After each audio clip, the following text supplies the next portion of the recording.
Қайырлы күн балалар, сендер бүгін бөлім бойынша алған білімдеріңді тексересіңдер. Демек, тиімді есептеу тәсілдерін қолданасыңдар. Алдымен өрнектерді ықшамдап алайық. Біз бірдей қосылғыштары бар қосындыны көбейтіндімен алмастырып есептеуді жақсы білеміз. Сондықтан мына жерде көрініп тұрған бірдей қосылғыштарды көбейтіндімен алмастырып, өрнектерді ықшамдап мәнін табамыз. Келесі берілген тапсырмада амалдардың орындалу ретін еске түсіреміз. Назар салыңдар, егер жақшалы өрнек болса, жақшаның ішіндегі амал бірінші орындалады. Одан кейін көбейту немесе бөлу, одан кейін қосу мен азайту орындалатынын сен ереже бойынша жақсы білесің. Ал жақша жоқ болса, көбейту мен көбейтулер бірінші орындалады, ең соңында азайту амалы. Екі көбейтіндінің мәнін тауып азайтасың. Тағы да жақшасыз өрнек. Бөлуді бірінші орындап аламыз, көбейтуді екінші орындап аламыз, ең соңында қосу амалын орындаймыз. Сен дәптеріңе мына ретпен жазып, өрнектердің мәнін тауып көр. Келесі өрнек құрамыз 36-ны 9 пен 5 сандарының айырмасына бөлу керек. Демек, айырманы тауып алу үшін біз жақшалы өрнек құрамыз. 9-дан 5-ті азайтып 36-ға бөлеміз. 17 мен 13 сандарының қосындысын b-ға бөл. Көбейту керек. Мұндағы b 3-ке тең болса, біз тағы да жақшалы өрнек құрамыз. 17 мен 13-тің қосындысын тауып алып 3-ке бөлеміз. Көбейтеміз. 3-ке көбейтеміз. Осы өрнектердің мәнін тауып көр. Келесі өрнектерді салыстыру. Тағы да амалдарды орындалу ретін қолданып отырып, өрнектердің мәнін есептеп отырып, мына берілген өрнектерді салыстырамыз. Ары қарай сергіту сәтін жасаймыз. Сосын логикалық тапсырмалар орындаймыз.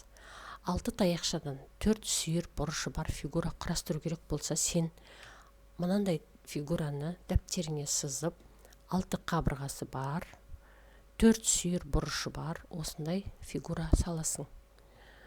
Мына бұрыштарын есептеп көр, қанша градусқа тең екенін жазып қой.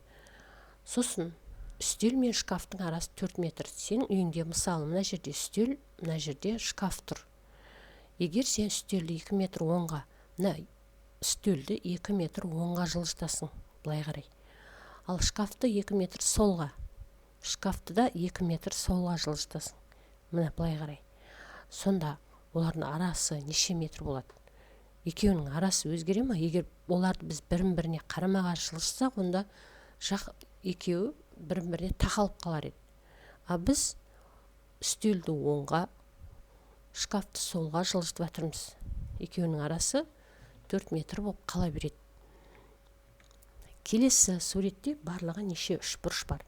Сен мына үшбұрыштарды санап, барлығы неше үшбұрыш шыққанын менің пікіріме жазып қалдыр. Ал менің санауым бойынша 11 үшбұрыш бар екен. Келесі тапсырмада мен бір сан ойладым. Ойыңа бір санды x деп аласың. 25 пен 16 сандарының қосындысының мәні мен ойлаған саннан 10-ға кем болып шықты. Демек, 25-ке 16-ны қосып, 10-ға азайтасың. Сонда сенің ойлаған саның шығады. Келесі 1-ден 13-ке дейінгі сандарды тігінен де, көлденеңінен де қосқанда 25 шығатындай етіп тор көздерге орналастырасың. Бір санды екінші рет пайдалануға болмайды екен. Демек, 1, 2, 3 бар, 5 бар. Қалған сандарды мына тор көздерге орналастырамыз. Былай қосқанда да, былай қосқанда да бізде 25 шығу керек екен. Орналастырсаң, менікімен тексеріп көр. Сосын 9, 5, 2 және 19 сандарын пайдаланып, 2 қосынды құрастыр дейді. 2 қосынды құрастырдық, 9, 19 қостық, 28, 5-ке 2-ні қостық, 7 шықты. Сонда бірінші қосындының мәні 28, екінші қосындының мәнінен 7-ден 4 есе артық болатындай болсын. 4 есе артық болып тұр ғой.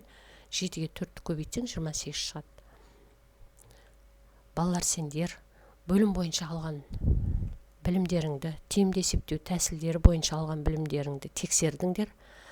Ал сендерге сабақ берген Гүлзина Жақсылық.